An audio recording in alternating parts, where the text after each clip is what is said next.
Hey there, my name is Megan and welcome to my channel. Today I'm going to be doing my end of year wrap up and statistics video. I do this every year. I really like to take a second, pause, look back at my reading of the previous year and see if I met my goals, if I had any new authors that stood out to me, any new favorite books. So it's just a lot of fun. But before we go ahead and get on into the wrap up, if you are not already subscribed to my channel, please go ahead and hit that subscribe button as well as the little bell icon so you can be notified every time I post new bookish content. I post new videos every Monday, Thursday, and Saturday, and sometimes other days throughout the week. Also, don't forget to check down the description box below for links to all of my social medias, my Buddy Read Discord, and my Patreon. So to begin, I do participate in the Goodreads reading challenge every year, and for 2022 I set my goal of 50 books, and I did not meet my goal. I ended up reading 38 books, which I still am pleased with considering that I was finishing up graduate school all the way until October. I'm still pleased with the amount of books that I managed to read. My average page count for the books that I read was 452, and my average rating according to Goodreads is 3.8. So I read some pretty chunky books, and most of the books I really enjoyed because I rated them almost 4 stars. So I'm going to be talking about the different genres that I read, the rating breakdown, some authors that were new to me that I read, some series that I finished, and just some disappointing reads of the year. So I'm going to start with the genre breakdown, and I'll put a chart up in the corner, but I ended up reading 15 adult fantasy books, 2 adult sci-fi, 6 young adult fantasy, 2 fantasy romances, 8 mystery horror thriller books, 4 nonfiction, and 1 middle grade. So obviously my most read genre is adult fantasy, surprise, surprise.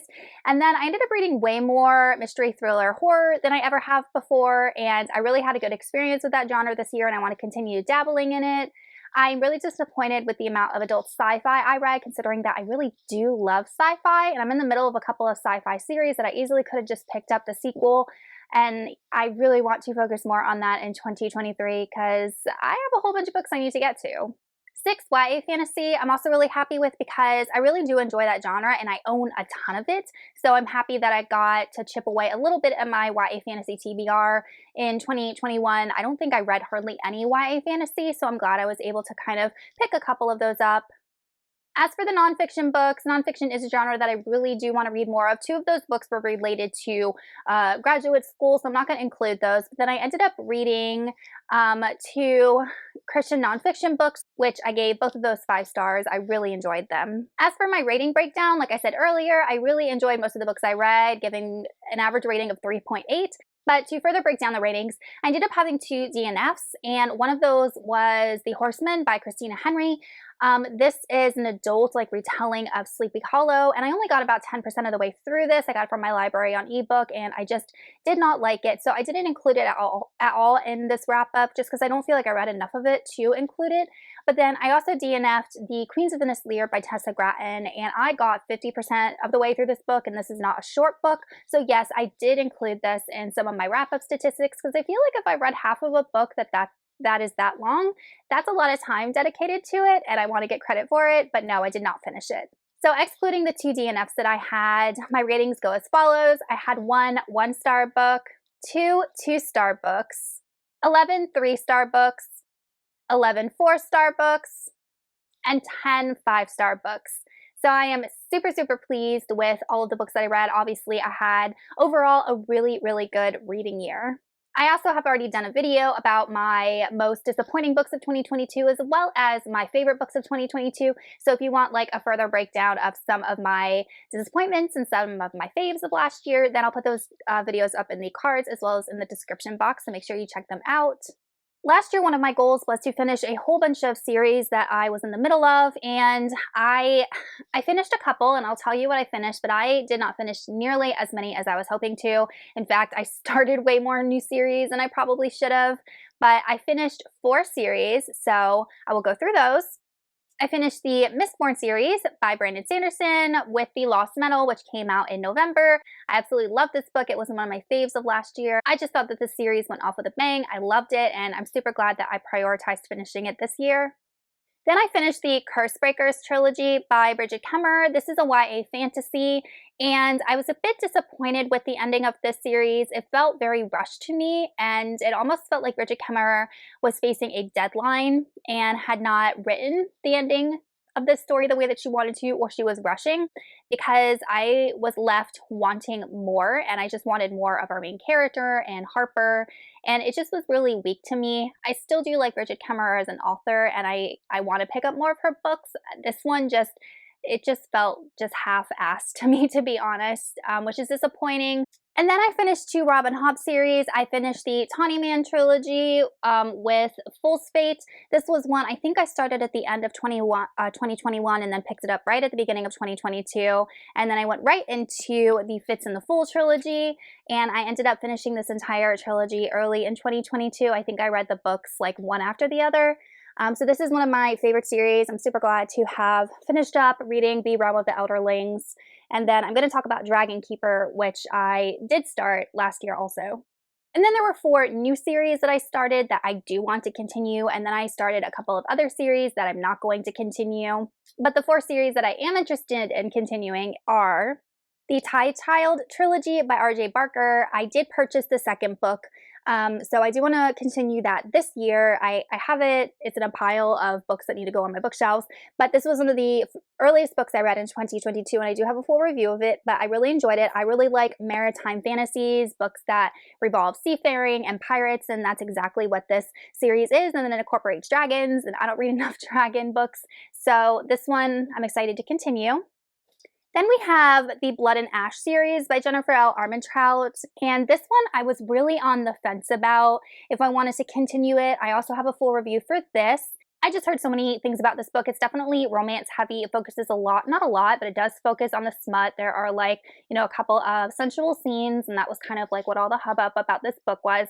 And this was the first book by this author that I've read, and I ended up giving it 3 stars. I did enjoy it, but nothing about it really was that amazing to me.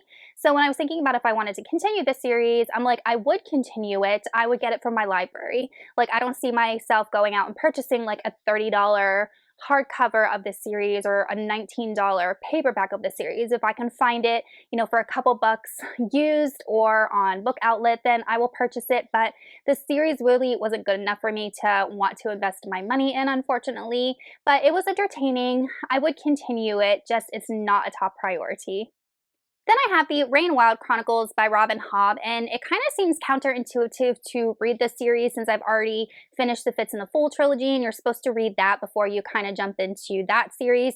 So a lot of what happened in the Rain Wild Chronicles was spoiled for me.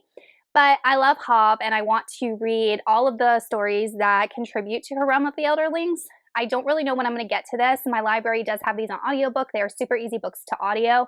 So this might just be an option for that if I don't have anything else to listen to. I didn't love Dragon Keeper, but it is a series that I would like to finish and say that I've read all of Hobb's Elderling World. And finally, I have the Once Upon a Broken Heart series by Stephanie Garber. I read this over summertime, and my friend Andre gifted me this book and the sequel, which was one that I wanted to get to, I think in January, and I'm just waiting for the audio to come available from my library. But this is a spin-off of her Caraval series. I really enjoyed her Caraval series. This book was super fast-paced, super fun. It's one that I can easily read. It's a quick, fun YA fantasy and one that I enjoyed. And then the last thing I wanted to talk about was the authors that I read for the first time ever last year. They are new to me authors, and just letting you know if I'm going to be continuing reading them or not. So the ones that are going to be continuing are R.J. Barker, who wrote the Bone Ships or the Tie Child trilogy. I do plan to continue with that series. We have Jennifer L. Armentrout, who wrote the Blood and Ash series. I just talked about that. I will probably continue with that at some point, just not a priority. Then we have Grady Hendrix, who wrote the Southern Book Club's Guide to Slaying Vampires. This was one of my favorite books of last year, and he has a lot of standalone horror books out, so definitely can't wait to snag another one, hopefully, closer to October in the spooky season. Then we have Alex Michaelides. He wrote The Silent Patient, another favorite book of mine last year, so super excited to pick up more of his thrillers. Then we have Robin Cook, and I am going to be giving Robin Cook another chance because his book Nano was one of my least favorite books of last year, but he is such a best-selling author. His books have been made into movies. Like, I feel like Nano was just a one-off book, so I am willing to give him another chance, and I do have 2 more of his books that I bought super cheap from the used bookstore, so he is one I'm going to give a second chance.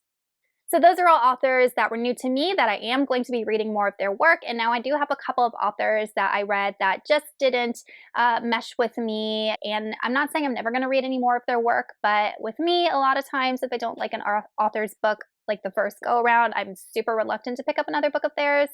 So we're going to start with Kevin Hearn, who wrote A Plague of Giants. This was one of my most disappointing books of last year. It is an adult fantasy book. Then we have Hannah Witten, who wrote For the Wolf. Same thing. This was a Red Riding Hood retelling. Also one of my most disappointing books. Just did not mesh with me, did not like the characters. I found it just kind of lukewarm at best. Then we have Tessa Gratton, who wrote The Queens of Innisleer. Her writing is just not for me. If you think Robin Hobb is slow, Tessa Gratton just takes the #1 spot for slow writing. That book, her plot did not progress. Her writing was super flowery, just way too much detail, way too much repetition, and I felt like I was reading the same conversations between the characters over and over and over. So that's why I DNF'd The Queens of Innisleer, so I don't plan on picking up any more of her work ever. And then we have K.F. Breene. Her writing, she writes like smut and romance. It's just a little bit too much for me. It's just a little bit too vulgar, a little bit too in your face, and kind of puts me off. It's not really the type of writing or word usage that I prefer. There are ways to communicate similar scenes and circumstances without being disgusting. All right, you guys, that is it for my end of year wrap up and stats. I hope it gave you a little bit of snapshot of how my 2022 reading year went. Let me know in the comments some of the stats from your reading year, how many books you read, if there was any authors that were new to you that surprised you or that you really didn't mesh with, and I will see y'all in another video soon. Goodbye.